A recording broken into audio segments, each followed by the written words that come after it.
¿Cuál es el anhelo latente de Dios?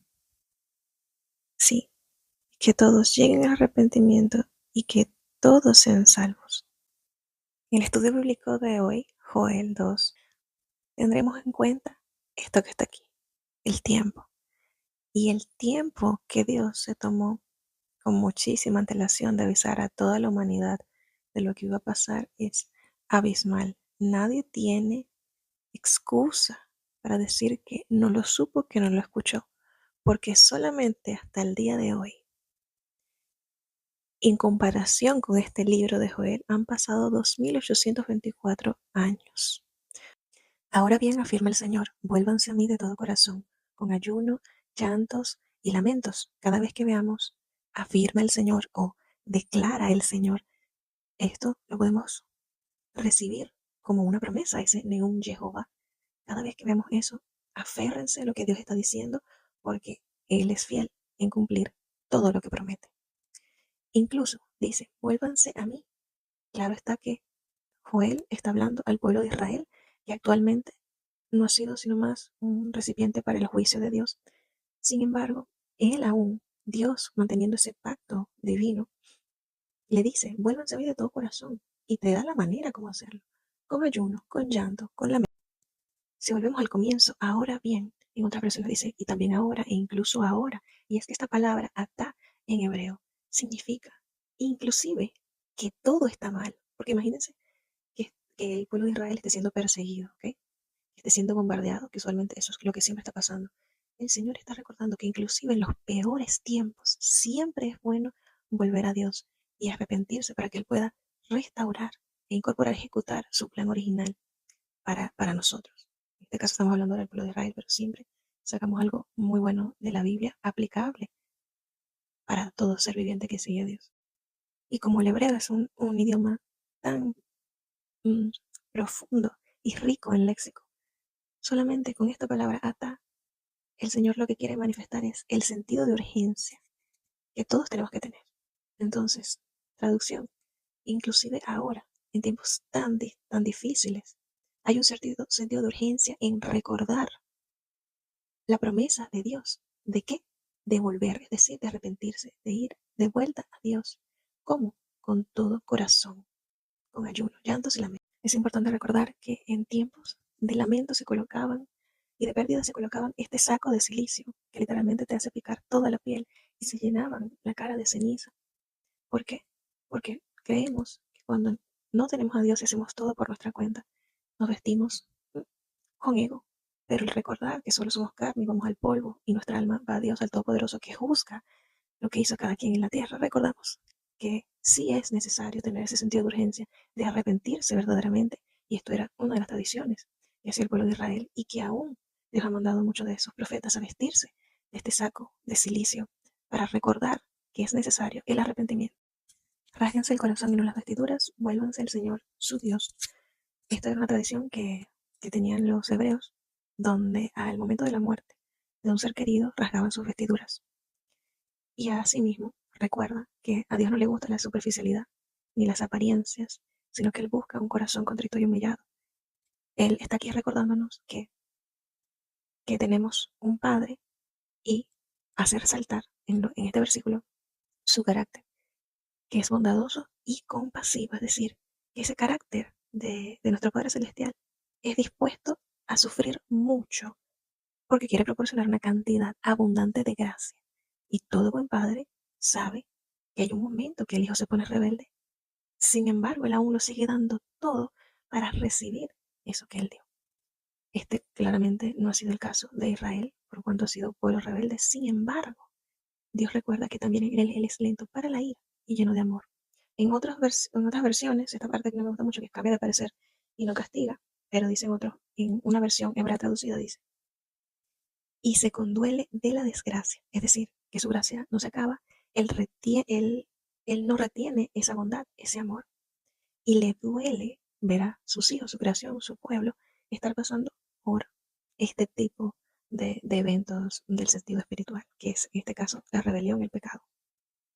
Así que Dios, como nuestro Padre, y Él es el mejor ejemplar, Él lo va a dar todo, y lo dio todo, que fue su único hijo, lo cual Israel todavía no ha aceptado hasta ahora. Y él se conduele de la desgracia. Y en el momento que nos arrepintamos, que Israel se arrepienta, dice la palabra aquí, en la versión hebrea dice, y Dios se consolará por este mal. El mal de que la humanidad se haya revelado contra él. En el momento que ellos vuelvan, que todos volvamos a Dios, el Padre, él va su corazón se va a sentir bien. Duele. Así que él es clemente y compasivo. La gracia de Dios hace que la imposibilidad se vuelva en una posibilidad. Por eso es que Él es el Dios de los imposibles. Cuando alguien se vuelve a Dios, aunque sea en la última hora, Él lo va a recibir.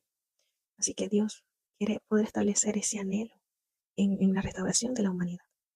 En el versículo 14, tal vez Dios reconsidere, cambie de parecer y deje tras de sí una bendición. Y aquí habla de que Dios es recíproco. Volved a mí y yo volveré a vosotros.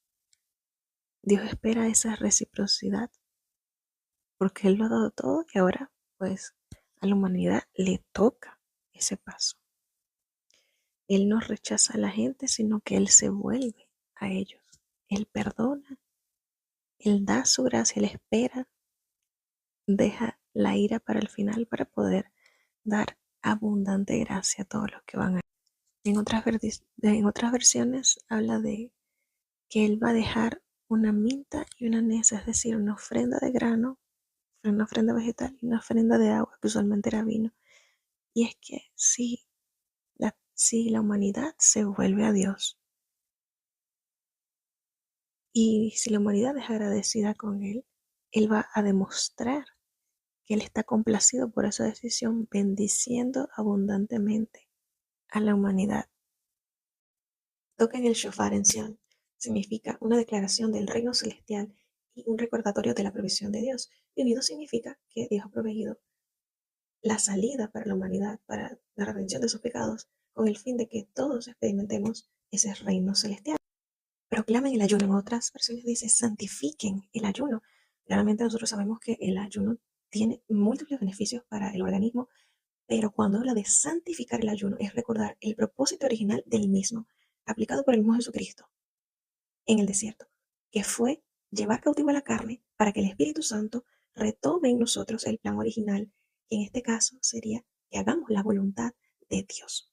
Va a haber una revuelta en Israel porque ellos van a ver la segunda venida de Cristo, es decir, no van a ser llevados en el rapto porque no creyeron en Jesucristo, y va a haber mucho desastre en ese tiempo, a tal punto que van a convocar a una asamblea solemne.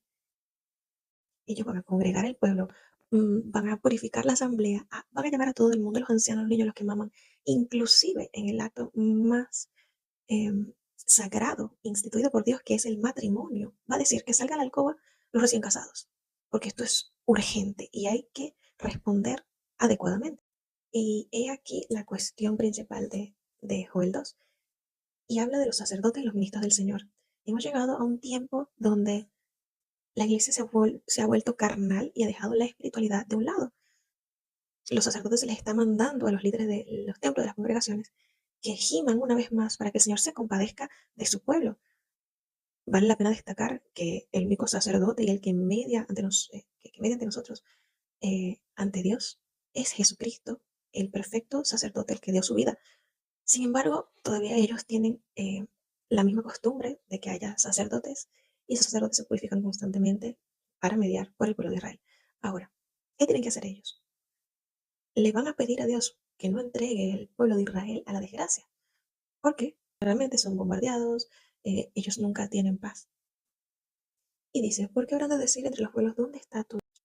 Entonces, ¿qué va a hacer Dios ante lo que ellos harán? Que va a ser urgente y se va a notar, porque son aquellos que están buscando esa aprobación de Dios. El Señor va por amor a perdonar a su pueblo porque Él es celoso.